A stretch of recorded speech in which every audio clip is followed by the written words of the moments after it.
देखिए normal at one end of latus rectum ये ellipse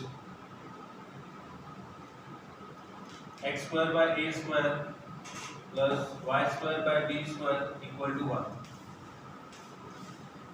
ये लेटेस्ट रेक्टम ए comma 0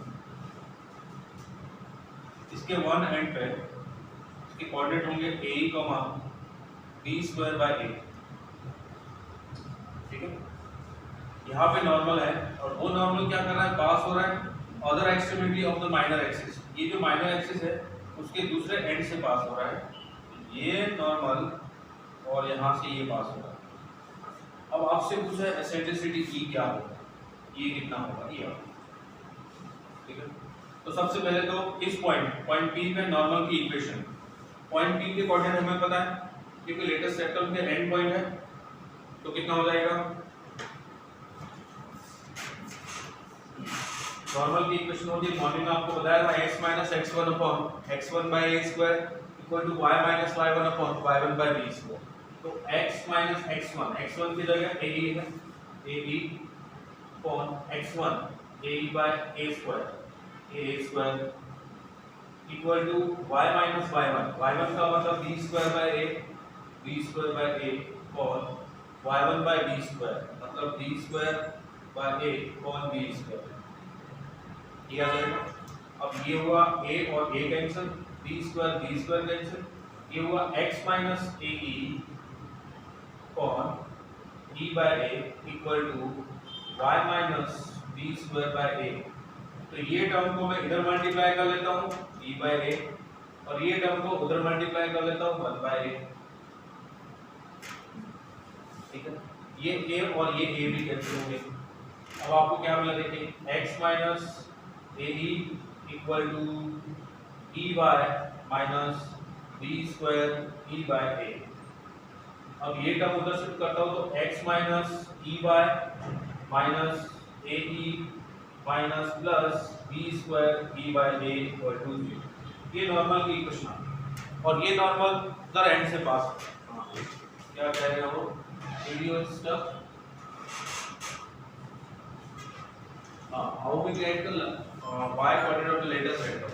तो लेटेस्ट रेक्टम की जो लेंथ होती है वो 2b स्क्वायर बाय a होती है, या फिर ये a ही है। आपको पता है लेटेस्ट रेक्टम मतलब जो फोकस से पास होने वाली लाइन, तो उसका x कोऑर्डिनेट तो a ही रहेगा ऑलवेज। आप इसमें a ही पुट करो x की जगह तो y आपको मिल जाएगा b स्क्वायर बाय a, ठीक है।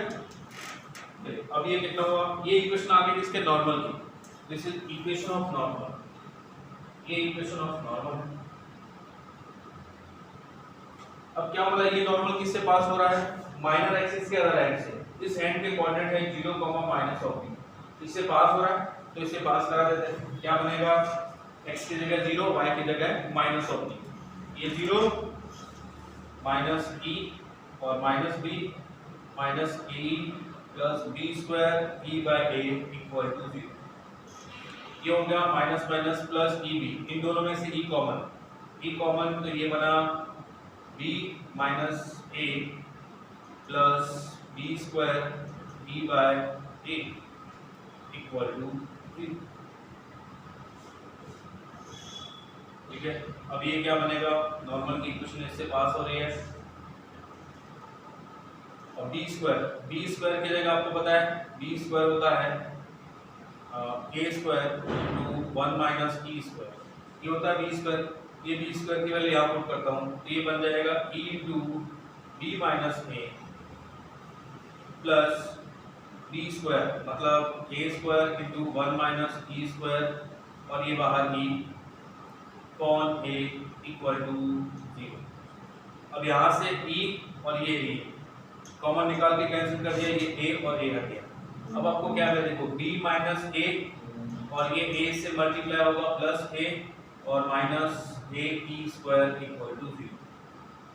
अब यहाँ से आपको क्या मिलेगा, देखिए a और माइनस a कैंसिल हो गया, ये इधर शिफ्ट हो जाएगा तो a e square equal to b, तो b by a equal to e square. अब बोथ साइड और एक बार और स्क्वायर करता हूँ, एक बार और स्क्वायर तो b बाय a स्क्वायर। अब आप लोगों को पता है ये होता है B square equal to A square into 1 minus B square. तो ये ए स्क्वायर से डिवाइड करूंगा तो B square by A square equal to 1 minus B square. B square by A square equal to 1 minus B square. तो इसकी जगह put करता हूं 1 minus E square equal to E to the power 4। अब ये e की एक quadratic by quadratic equation. अब इसको कैसे सॉल्व किया जाता है? आप ई स्क्वायर को थोड़ी देर के लिए t मान लो या फिर y मान लो, तो ये बन जाएगा t square minus plus t minus 1 और उसकी क्वाड्रेटिक इक्वेशन को सॉल्व करो। तो ये आपका बन जाएगा, इधर से देखिए, ये है e to the power 4 plus E square और माइनस 1 इक्वल टू 0। अब इस इक्वेशन को सॉल्व करना है तो क्वाड्रेटिक में एचडी फार्मूला, सीधा फार्मूला क्या होता है? e equal to minus of b minus 1 plus minus square root of b square 1 का square minus 4ac minus 4 into minus 1 upon 2a। तो ये e स्क्वायर आपको मिल जाएगा minus 1 plus minus square root of 5 by 2। ये e square की value आ गई माइनस 1 प्लस माइनस 4। अब ये e स्क्वायर है तो ये कभी नेगेटिव तो हो नहीं सकता, माइनस 1 माइनस रूट 5 हो नहीं सकता। तो e स्क्वायर की आपको जो वैल्यू मिलेगी वो मिलेगी माइनस 1 प्लस रूट 5 या रूट 5 माइनस 1 बाय 2। तो यहाँ से अगर मैं e स्क्वायर लिखूँ तो e स्क्वायर मिलेगा रूट 5 माइनस 1 बाय 2। ये वैल्यू मिलेगी आपको। तो आप में से जिस जिसको डाउट है वो बताइए कौन से स्टेप में किस चीज को कहाँ डाउट है। सबसे पहले हमने क्या किया, लेटेस्ट एटम का एंड पॉइंट के कोऑर्डिनेट लिखे। इस कोऑर्डिनेट से मतलब इस पॉइंट पे नॉर्मल की इक्वेशन, ये नॉर्मल की इक्वेशन फाइंड की। ये नॉर्मल किससे पास हो रहा है? माइनर एक्सिस के एंड पॉइंट से, जिसके कोऑर्डिनेट 0, माइनस b होते हैं, तो 0, माइनस b पुट किया। अब इसके अंदर एक कंडीशन आई जहां पे ये पुट करना यूज करना पड़ा, e स्क्वायर का relation b square equal to a square 1 minus b square, वो रिलेशन यूज किया और e स्क्वायर की क्वाड्रेटिक बनी। e स्क्वायर की क्वाड्रेटिक को सॉल्व किया तो b स्क्वायर की वैल्यू। किसी को डाउट है? आप में से किसी को डाउट?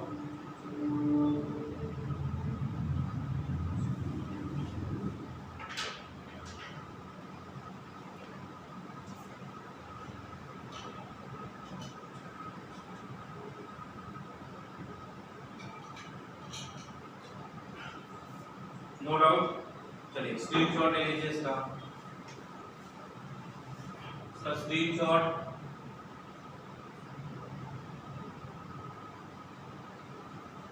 डन। ओके, नेक्स्ट वाला क्वेश्चन सॉल्व करने की कोशिश कीजिए। नेक्स्ट वाला क्वेश्चन सॉल्व कीजिए।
हाँ देखिए,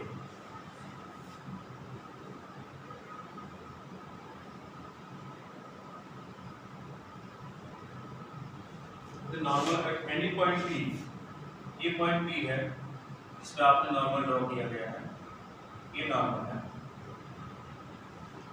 normal at any point P of the ellipse meets the major axis and minor axis at G and E। Major axis को G पे और माइनर एक्सिस को यहाँ कहीं पे E पे कट कर रहा है। एंड इफ CF ये जो C है वो सेंटर है यहाँ से परपेंडिकुलर, ये F है CF। ये इस पॉइंट के नाम है G, ये F और ये E। ध्यान देना E है वो माइनर एक्सिस पे है, माइनर एक्सिस वाली line. Square. TF and TG क्या होगा? TF डॉट TG की वैल्यू क्या होगी ये आपसे पूछा है। TF डॉट TG ये कितना होगा ये आपसे पूछा है। चलिए सबसे पहले T किसी भी पॉइंट नॉर्मल में कोई भी पॉइंट है उसके coordinate a cos theta b sin theta ये ठीक है।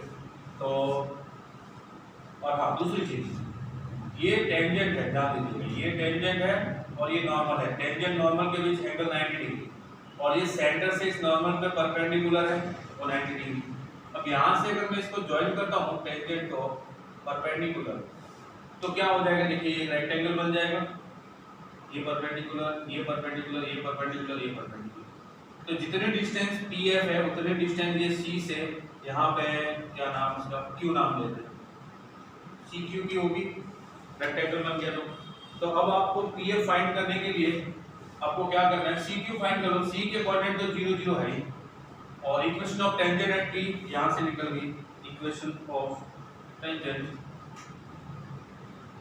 एट T होती है T इक्वल टू 0 मतलब x1 by a square plus y by 1 by b square equal to 1। अब x1 की जगह a cos थीटा है तो x cos theta by a plus y sin theta by b equal to 1। ये tangent की equation आ गई। अब इस टेंजेंट पे 0 0 से परपेंडिकुलर डिस्टेंस 0 0 से परपेंडिकुलर डिस्टेंस कितनी होगी? देखिए परपेंडिकुलर डिस्टेंस का फॉर्मूला pf लिखो या ब्रैकेट में CQ लिख देता हूं, दोनों एक ही है। वो कितनी हो जाएगी? x की जगह 0 y की जगह 0 और ये आ गया -1 upon square root of x का coefficient cos theta by a square cos theta by a square plus sin theta by b का होल स्क्वायर ये आ गया स्क्वायर ये आ गई pf। ठीक है। अब pg कितना होगा? तो उसके लिए हम क्या करते हैं नॉर्मल की इक्वेशन यहाँ पे नॉर्मल में उल्टा हो जाएगा a बाय cos थीटा into x plus sorry minus आएगा इधर माइनस b by sin theta into y equal to a square minus b square. ये मॉर्निंग में आपको बताया नॉर्मल की इक्वेशन में ये है। अब ये नॉर्मल की इक्वेशन है। अब g के कोऑर्डिनेट मुझे चाहिए। अब g देखिए ध्यान से है क्या? x एक्सिस पे पॉइंट है, x एक्सिस पे y कोऑर्डिनेट 0 तो अगर मैं इसमें y 0 कर देता हूं तो x क्या मिलेगा? x मुझे मिलेगा a square minus b square into cos theta by a। तो इस g के कोऑर्डिनेट मुझे मिल गए। देखिए g के कोऑर्डिनेट है वो ये है, g के coordinate a square minus b square cos theta by a 0। ये g के कोऑर्डिनेट। p के कोऑर्डिनेट है a cos theta b sin theta ये p के कोऑर्डिनेट है। c के कोऑर्डिनेट आपके है ही, आपने pf फाइंड कर लिया है। अब pg फाइंड कीजिए। pg कितना हो जाएगा? डिस्टेंस बिटवीन टू पॉइंट्स तो स्क्वायर रूट ऑफ pg इन दोनों का डिफरेंस का स्क्वायर इन दोनों का डिफरेंस का स्क्वायर pg मिल जाएगा। pg और pf इन दोनों का प्रोडक्ट करो, प्रोडक्ट करोगे तो आप देखोगे आपको जो वैल्यू है वो a स्क्वायर मिलने वाला। ठीक वैसे आप pf into pe करोगे तो वो वैल्यू b स्क्वायर मिलेगी। तो इसको ध्यान रखने का तरीका है कि ये x एक्सिस पे अगर प्रोडक्ट हो रहा है pg और pf का तो a स्क्वायर की भी लेंथ a होती है और इसमें हो रहा है तो इसकी लेंथ b होती है वो b स्क्वायर। ऐसे ध्यान रख सकते हो। pg क्या आएगा?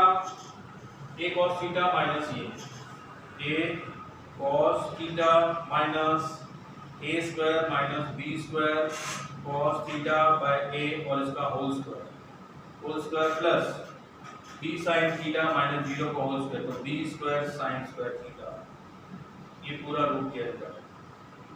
तो यहाँ से और pg को अगर मैं लिखना चाहूँ तो ये लिखूंगा। अब यहाँ पे ध्यान से देखिए ये कितना हो जाएगा? a square cos theta minus a square cos theta ये तो कैंसिल हो गया। ये minus minus plus b square cos theta by a तो ये हो गया b square cos theta by a plus b square sin square theta. अब मैं यहाँ से b स्क्वायर बाहर निकालता हूँ b तो b बाहर आके क्या बनेगा, b pg equal to b बाहर square root of cos theta by a, cos theta by a sorry cos square theta बनेगा, ये आ जाएगा, ये बन गया आपका a cos theta a into a square cos theta minus a square cos theta cancel, minus minus plus b square cos theta by a का whole square, तो b टू द पावर 4 और cos square theta by a square, ये बनेगा। यहाँ से b बाहर तो अंदर क्या बचेगा, b square cos square theta plus a square sin square theta upon a, ये वाली टर्म आएगी। अब ध्यान से देखो, ये pg है और ये bf है, इन दोनों का प्रोडक्ट करोगे, अगर यहाँ से आप b और a एक बार फिर बाहर निकालो तो क्या बनने वाला है, यहाँ पे बन जाएगा cos square theta by a square sin square theta by b square, ये वाले टर्म, तो ये दोनों टर्म तो एक दूसरे को कैंसिल कर देंगे और आपको क्या मिलेगा, b स्क्वायर बाय ab, बाहर निकालोगे a से कैंसिल b स्क्वायर, जो वैल्यू है आपको वो मिल जाएगी। समझ गए? चलिए, किसी को डाउट हो तो पूछ सकते हो। स्क्वायर होगा, हाँ, आप में से किसी को डाउट हो तो पूछ सकते हो। pf into pg b square है, ठीक है। जैसे यहाँ से आप b स्क्वायर कॉमन निकालोगे तो ये बाहर आके b बनेगा और b और b स्क्वायर हो जाएगा। जैसे आप यहाँ से a स्क्वायर कॉमन निकालोगे तो बाहर आके a बनेगा और ये a कैंसिल होगा। अब आपने यहाँ से b स्क्वायर कॉमन निकाला तो ये हट गया और a स्क्वायर और कॉमन निकाला है, यहाँ पे है ही नहीं तो a स्क्वायर इधर आ जाएगा। अब आपने यहाँ से a स्क्वायर कॉमन निकाला है, वो हट गया, b स्क्वायर और कॉमन निकाला है, वो तो यहाँ पे है ही नहीं तो b स्क्वायर बन गया। अब इसको देखो ध्यान से, ये वाले टर्म और ये वाले टर्म, ये तो दोनों एक जैसी है, एक जैसी है तो ये कैंसिल हो जाएगी, ये न्यूमरेटर में है डिनोमिनेटर में है, तो बचेगा क्या, b स्क्वायर।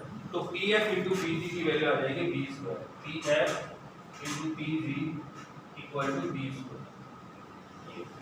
पर मैंने आपको क्या बताया था, pf इंटू pg इस एक्सिस पे है तो वो b स्क्वायर आता है, ऑपोजिट वाला है, और pf इंटू pe बोला जाए तो वो आ जाएगा a स्क्वायर बन जाएगा। ये पूरे एक्सप्लेनेशन के अंदर अगर आपको किसी को कोई डाउट है, किसी को कुछ भी डाउट है,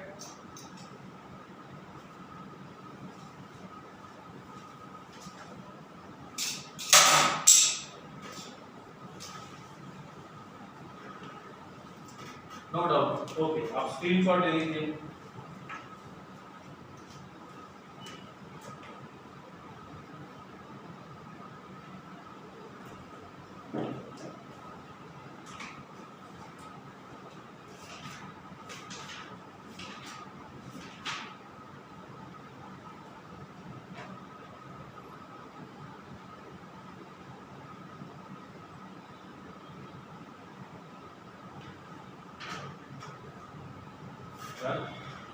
तो ये था नॉर्मल, जिसके रिलेटेड हम लोगों ने इतनी सारी प्रैक्टिस करी।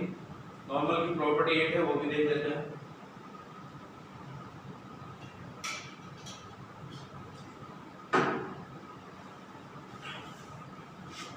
प्रॉपर्टीज ऑफ नॉर्मल बनेगी।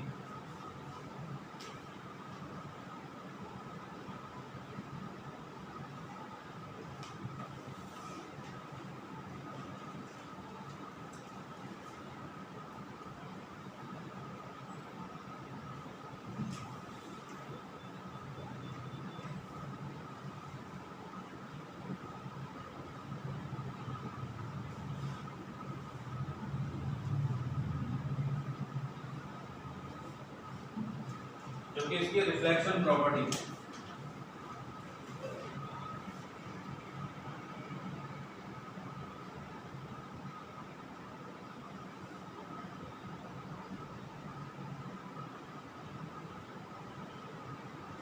देखिए, ये नॉर्मल क्या, ellipse x square by a square plus y square by b square equal to 1, point P जिसके कोऑर्डिनेट है x1, y1,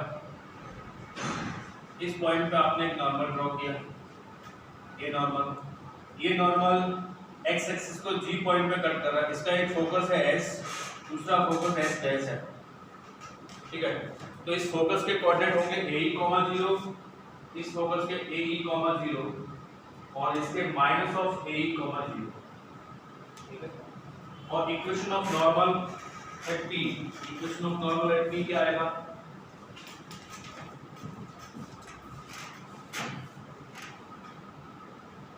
equation of normal at P, P पे नॉर्मल की equation formula आज ही आपको बताया x minus x1 upon x1 by a square, y minus y1 upon y1 by b square, ये normal की इक्वेशन है। अब नॉर्मल की इक्वेशन ये है और ये नॉर्मल x एक्सिस को g पॉइंट पे कट कर रहा है और x एक्सिस पे y कोऑर्डिनेट क्या होता है 0, तो इस पे y की जगह 0 पुट कर देते तो आपको x मिल जाएगा। तो at x axis y equal to 0, y equal to 0 पे क्या बनेगा? देखिए x minus x1 upon x1 by a square equal to, ये y 0 हो गया तो आपको मिला minus of y1 upon y1 by b square.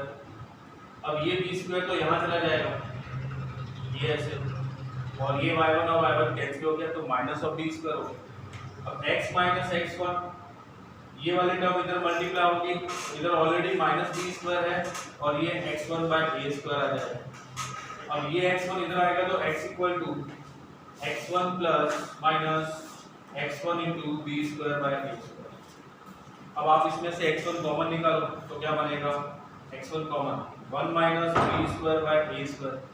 और ये आपको पता है ऑलरेडी, ये आपको अच्छे से पता है कि e जो होता है e स्क्वायर वो होता है 1 minus b square by a square, ये होता है।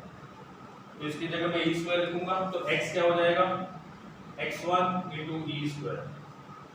ये x कोऑर्डिनेट मिल गया किसका? g का, क्योंकि g पे y 0 होता है।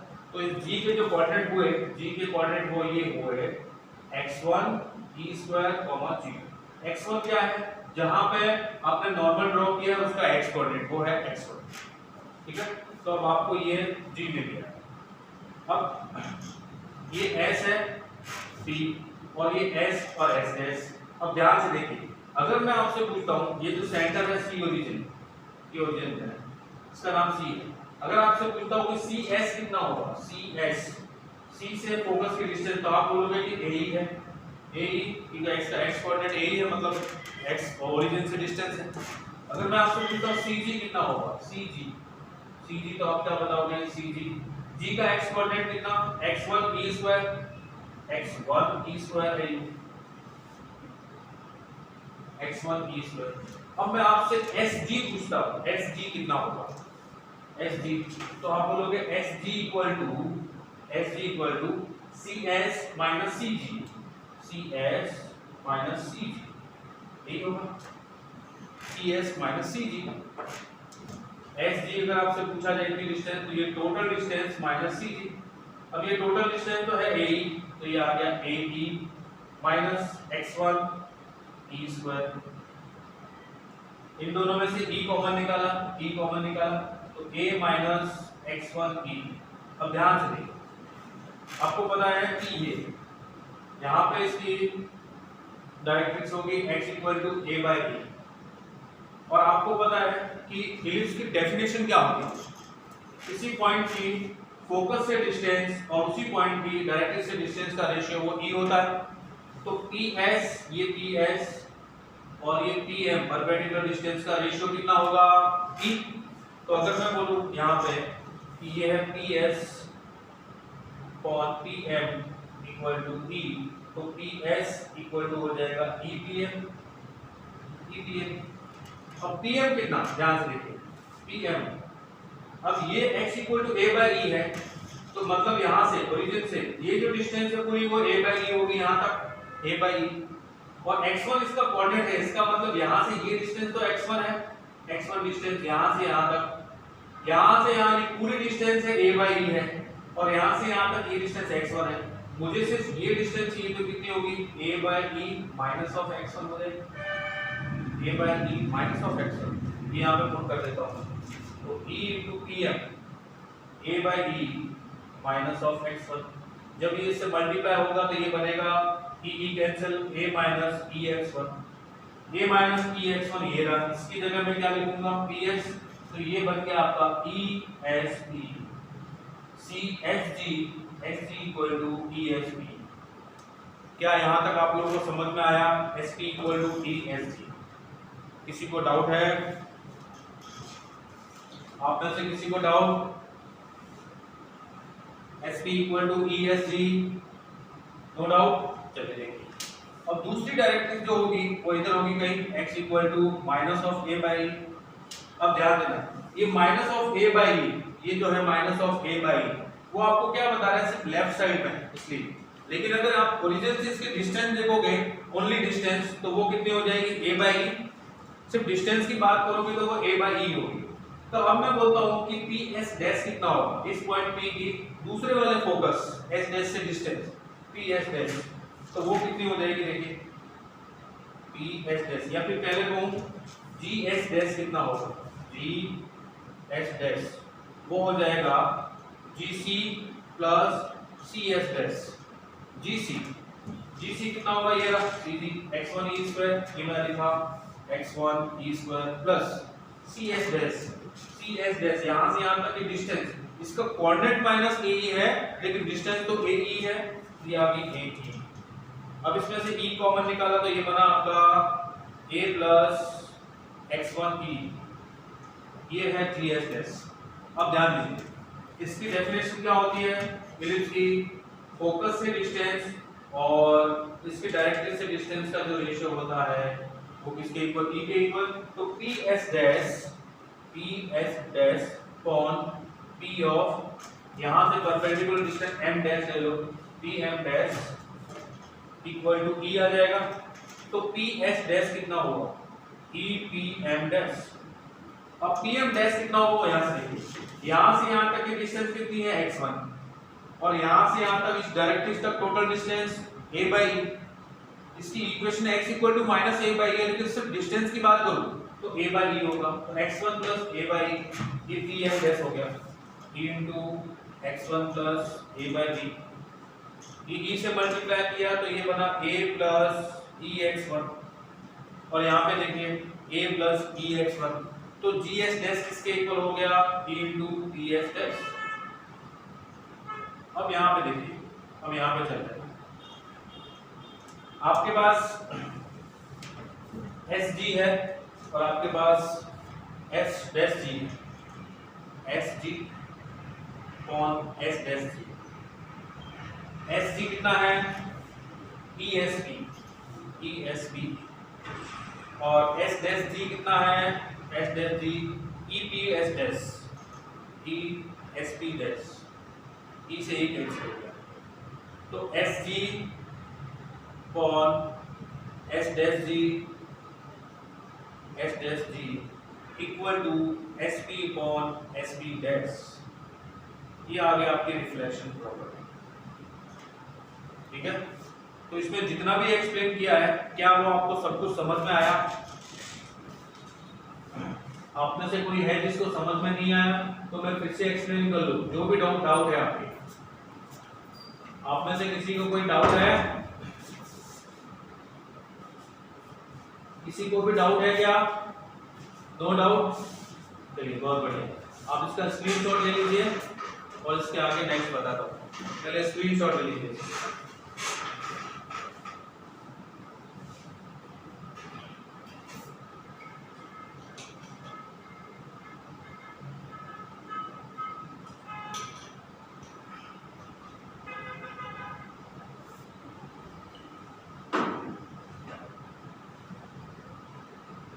डन? ठीक है।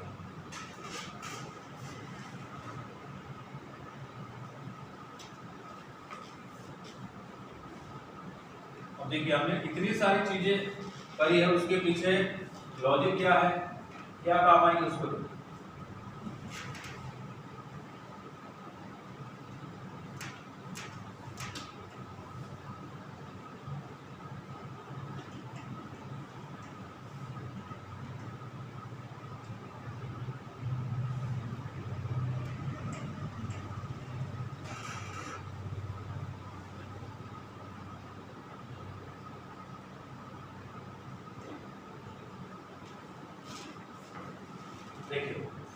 ये P पॉइंट है और ये S डैश पॉइंट है, ये S पॉइंट है और ये G पॉइंट है, ये G पॉइंट। अब ध्यान से देखिए, SG और S डैश G का रेशियो है वो SB और S डैश T के इक्वल है। आप लोगों ने 10th क्लास में थ्योरम पढ़ी, इन दोनों का रेशियो SG और S डैश G अगर SB और S डैश T के इक्वल तो ये एंगल और ये एंगल इक्वल होते हैं। मतलब क्या हुआ है, PG क्या होगा, एंगल बाइसेक्टर। अगर ये थीटा है तो ये भी थीटा है। इसीलिए कहते हैं, ध्यान से सुनना क्या कह रहा हूं, किसी भी इलिप्स के अंदर इलिप्स का कोई भी पॉइंट, अगर उस पॉइंट को अगर आप दोनों फोकस से ज्वाइन करते हो, उस पॉइंट को दोनों फोकस से ऐसे ज्वाइन किया और उसी पॉइंट पे अगर आप नॉर्मल ड्रॉ करते हो तो वो नॉर्मल क्या करेगा, इन दोनों फोकस मिलके उस पॉइंट पे जितना एंगल बना रहे हैं उसको बाइसेक्ट करेगा। और उसी पॉइंट पे अगर आपने टेंजेंट ड्रॉ किया है तो टेंजेंट भी बाइसेक्ट करेगा, लेकिन वो एक्सटर्नल, ठीक है। तो ये एंगल बाइसेक्टर होता है।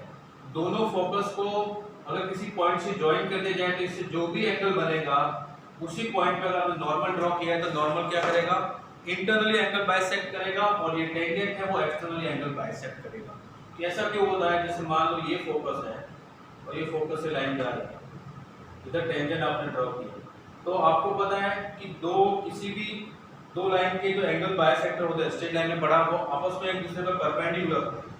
तो अगर ये नॉर्मल एंगल बाइसेक्टर है तो नॉर्मल है वो टेंजेंट से परपेंडिकुलर होता है, उसकी टेंजेंट भी एंगल बाइसेक्टर होगी। और वो कौन सा एंगल बाइसेक्ट करेगी, एक्सटर्नल एंगल बाइसेक्ट करेगी, ठीक है। अब इस हमारा यूज क्या है, इसका यूज कहां पे आएगा, जब भी हमें इंटरनल एंगल बाइसेक्टर बोला जाएगा दोनों फोकस का तो वो आएगा नॉर्मल, और एक्सटर्नल बोला जाएगा तो वो उस पे टेंजेंट है। और दूसरी चीज, अगर ये इलिप्स है, आप लोगों ने फिजिक्स में रिफ्लेक्शन प्रॉपर्टी तो पढ़ा, ये दो फोकस है, एक एस फोकस एक एस डैश फोकस। अगर यहां से कोई रे पास हो रही है, इधर टच हुई, अगर यहाँ पे ये नॉर्मल है, ये टेंजेंट है, आपको पता है ये एंगल और यहाँ से इसको ज्वाइन कर दो, ये एंगल इक्वल होता है, तो रिफ्लेक्ट होने के बाद ये दूसरे फोकस से पास होगी। मतलब किसी भी इलिप्स के अंदर किसी एक फोकस से कोई रे पास हो रही है तो वो इलिप्स की सरफेस से रिफ्लेक्ट होके और दूसरे फोकस से पास होगी। यहाँ से जाएगी तो यहाँ पे रिफ्लेक्ट होके इससे पास होगी, यहाँ से जाएगी तो यहाँ से रिफ्लेक्ट होके इससे पास होगी, यहाँ से जाएगी तो यहाँ से रिफ्लेक्ट होके इससे पास होगी। मतलब एक फोकस से जा रही है तो वो रिफ्लेक्ट होकर दूसरे फोकस से पास होनी ही होनी। इसको बोलते हैं रिफ्लेक्शन प्रॉपर्टी, ठीक है। इसको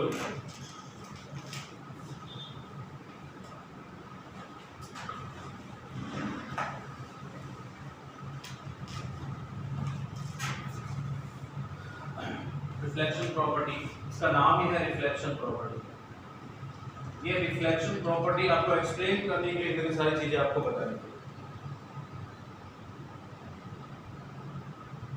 Reflection property, if incoming ray, light ray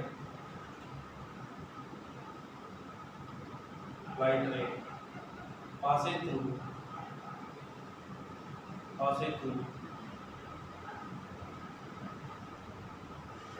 focus S dash or S, strike the concave side of ellipse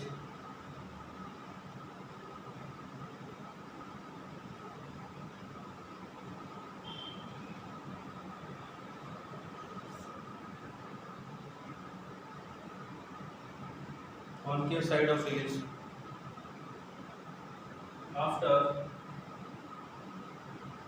after reflection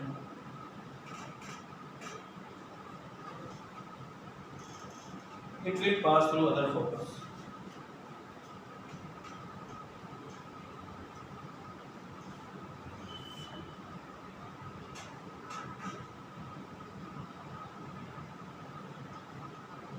It will pass through other focus.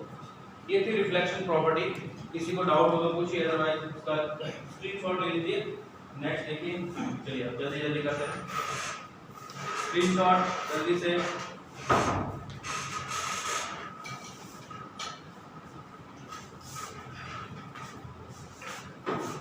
Done, screenshot done.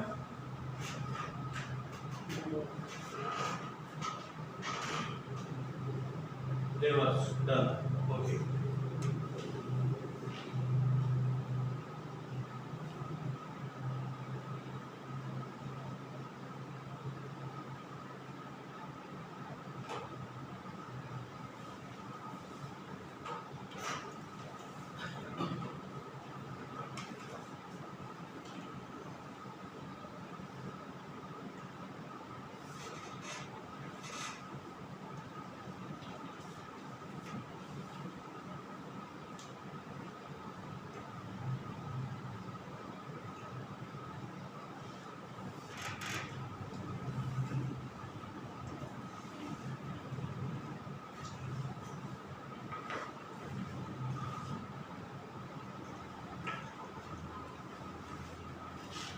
Next step.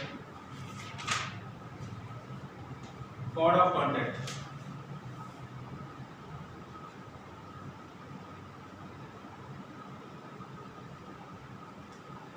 अब इसके बारे में definition तो मुझे बताने की जरूरत नहीं है। इसकी डेफिनेशन क्या होगी? जो सर्कल में था, जो पैराबोला में था, वही इधर भी।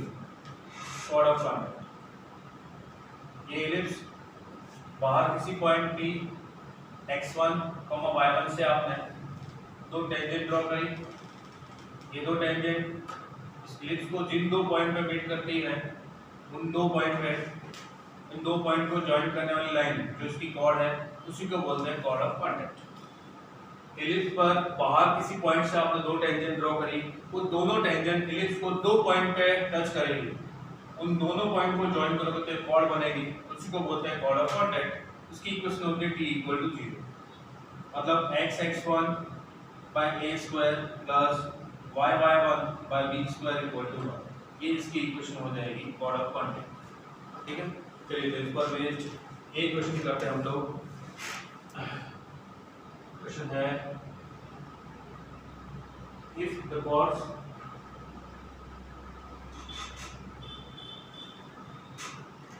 chords of contact of tangents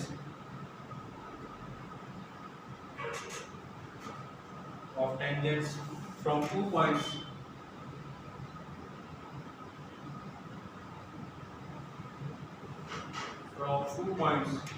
x1, y1 and x2, y2 to the ellipse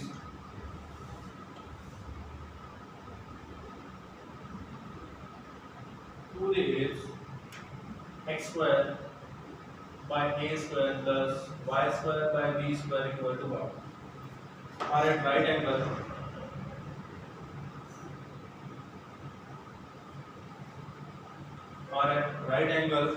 then find the value of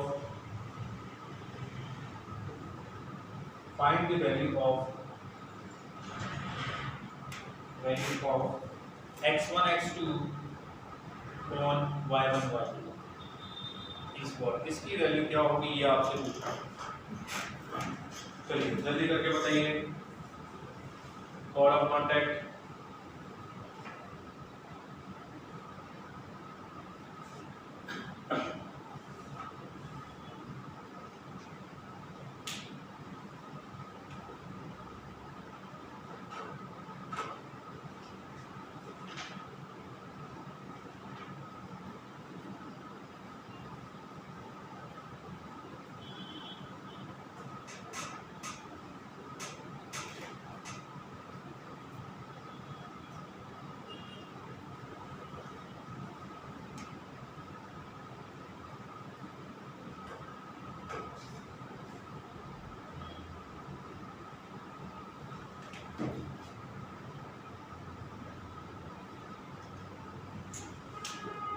क्या करोगे?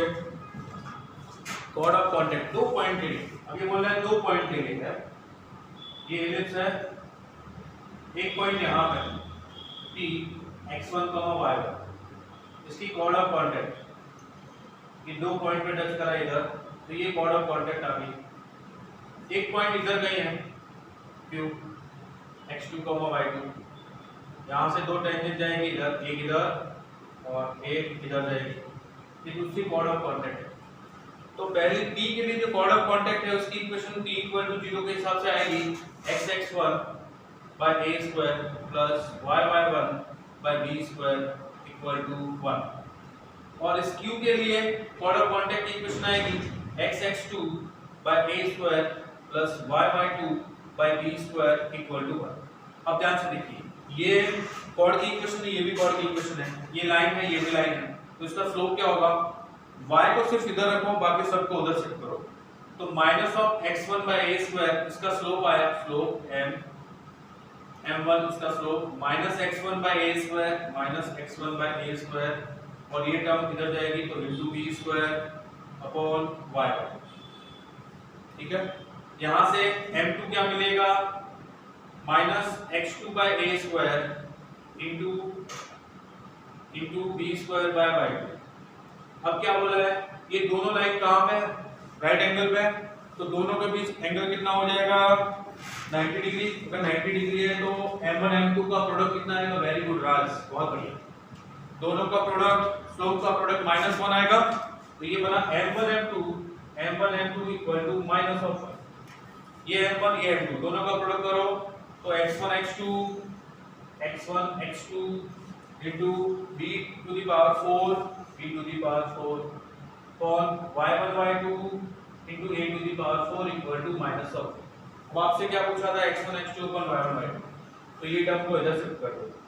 x1 x2 upon y1 y2 equal to minus of a to the power 4 upon b to the power 4। आप में से किसी को doubt है?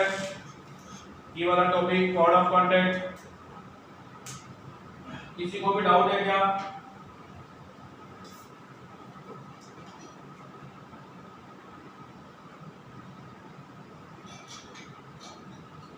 No doubt. चलिए sir screenshot ले लीजिए जल्दी से, इसका स्क्रीनशॉट।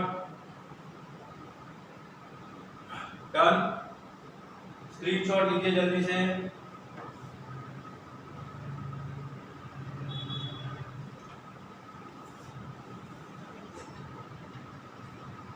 हो गया स्क्रीनशॉट? डन, यस और नो? हाँ, नेक्स्ट है पेयर ऑफ टेंजेंट और chord middle point is given. दोनों टॉपिक एक साथ करते चलिए। लास्ट है आपके, फिर आपका ये फिनिश हो जाएगा। कल से हम लोग हाइपरबोला पढ़ेंगे।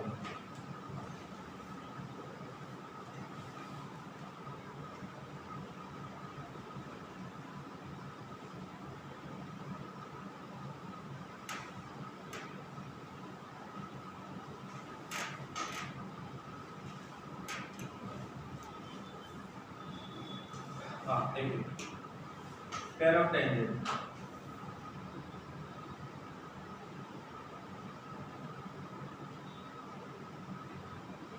और दूसरा है chord whose middle point is P।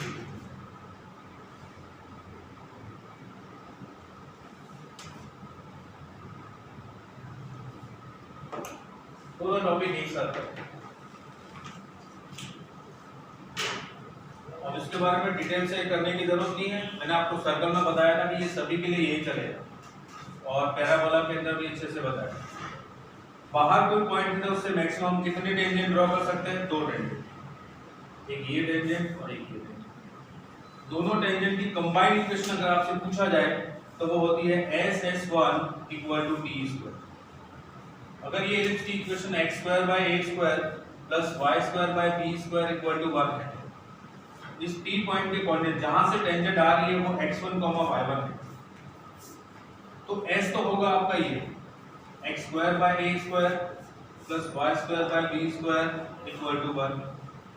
s1 आपका होगा, ये पॉइंट्स में पुट कर दो, x1 a square by a square y1 square by b square minus 1, और t आपका होगा वो होगा x(x1) by a square plus y(y1) by b square minus 1। ये तीनों चीजें होगी। और S1 equal to T square. ऐसा करोगे तो इन दोनों की कंबाइंड इक्वेशन मिलेगी पेयर ऑफ स्ट्रेट लाइन की तरह से। और chord whose middle point is given, उसकी इक्वेशन क्या होगी? अगर ये एलिप्स है, ये एलिप्स, ये कोई कॉर्ड है और ये इसका मिड पॉइंट है x1, y, ये कॉर्ड है। एलिप्स की इक्वेशन ये है x² a² + y² b² = 1। तो equation of cord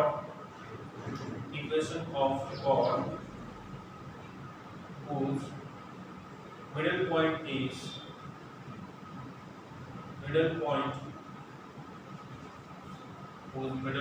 is b x1, y वो होती है t = s1।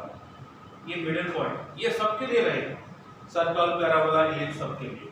और t का मतलब तो आप जानते हो क्या हो जाएगा, x(x1) / a² + y(y1) / b² - 1। ये है आपका t।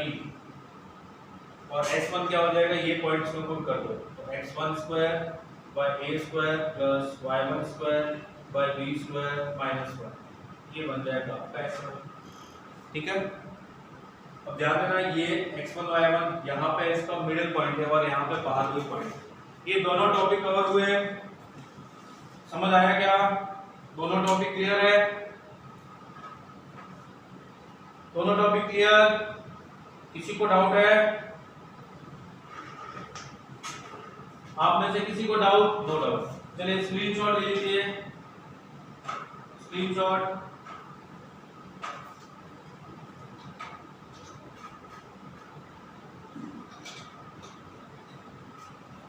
Done.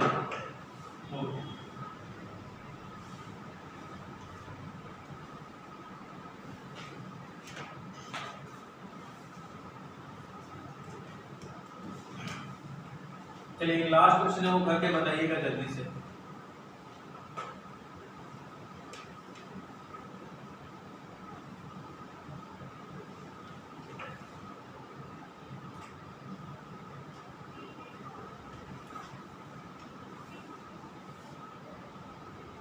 Find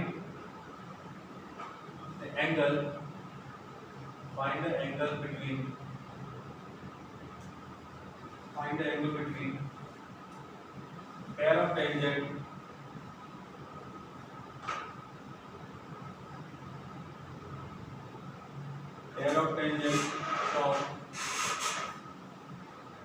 from the point 1, 2 to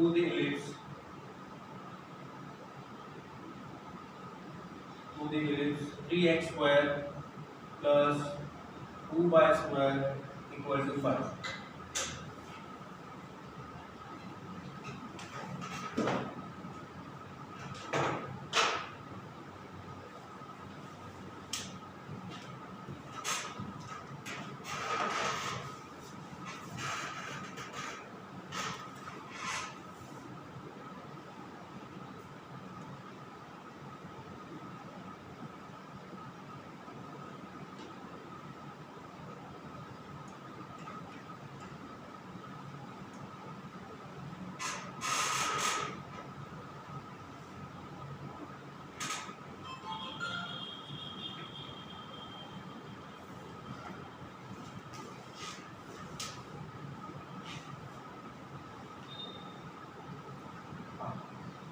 देखिए क्या करें, find the angle between the pair of tangents from the point. इस पॉइंट से दो टेंजेंट ड्रॉ की गई है, उनके बीच का एंगल। तो पेयर ऑफ टेंजेंट की इक्वेशन होती है s(x1) = t²। s तो आपका ये रहा 3x² plus 2y² minus 5। s1 आपका हो जाएगा, x की जगह 1, 1 और y की जगह 2 पुट करें, 3 1² plus 2 into 2² minus 5। ये होगा 3 plus 8 minus 5, ये हो गया 6। t आपका हो जाएगा 3 into x(x1), x(x1) की जगह 1 plus 2 into y² की जगह y(y1), y1 है आपका 2 minus 5। ये हो गया 3x plus 4y minus 5 equal to 0। ठीक है, तो t minus 5। अब SS1 equal to T square आ जाएगा 3x square plus 2y square minus 5। S1 आपका हो गया 6 equal to T square 3x प्लस 4y माइनस 5 होल स्क्वायर।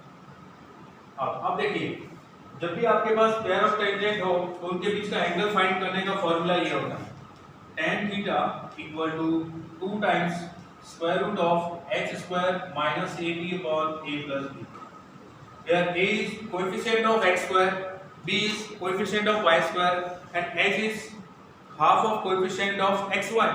तो हमें सिर्फ 3 टर्म की जरूरत पड़ेगी x स्क्वायर y स्क्वायर और xy, बाकी टर्म को हम उस पर ध्यान नहीं देंगे, अभी एंगल फाइंड करेंगे। तो यहाँ से आपको देखो क्या मिल रहा है 6 theta 18 x square plus 2 theta 12 y square minus 30 equal to, यहाँ से इसका स्क्वायर करना है 3 टर्म का, इसीलिए मैंने बोला कि हमें सिर्फ x स्क्वायर y स्क्वायर और xy की टर्म ही चाहिए, क्योंकि 3 टर्म का स्क्वायर करना है, बाकी टर्म लिखने की जरूरत नहीं। 3x का स्क्वायर कितना हो जाएगा 9x square plus 16y square और फिर इन दोनों का 3 into 4 12 प्लस 2 24xy, बाकी और भी टर्म है लेकिन उसकी जरूरत नहीं। अब 18x square minus 9x square तो ये 9x स्क्वायर हुआ, 12y square minus 16y square तो माइनस 4y स्क्वायर हुआ और ये माइनस 24xy, बाकी और भी टर्म है उसकी जरूरत नहीं। तो a आपका हो गया 9, b आपका हो गया माइनस ऑफ 4 और h आपका हो गया माइनस 24/2 माइनस ऑफ 12। अब ये सारे टर्म्स में पुट करो और एंगल देखो tan थीटा, तो tan थीटा आ जाएगा 2 times square root of h square मतलब 144 minus a into b 9 into 4 36 upon a plus b 9 minus 4, तो ये हुआ tan theta equal to 2 times square root of 144 और माइनस माइनस प्लस ab, ये हो गया 150 180.5। अब 180 का रूट निकाल के जो भी टर्म बचती है वो कर लीजिए। ये हो गया आपका दोनों पेयर ऑफ टेंजेंट के बीच का एंगल। किसी को डाउट हो तो पूछ लीजिए, अगर डाउट नहीं है तो आज का लेक्चर यही खत्म करते हैं। आपका फिलिप्स चैप्टर है वो कंप्लीट हुआ। नेक्स्ट क्लास में कल से हम लोग हाइपरबोला।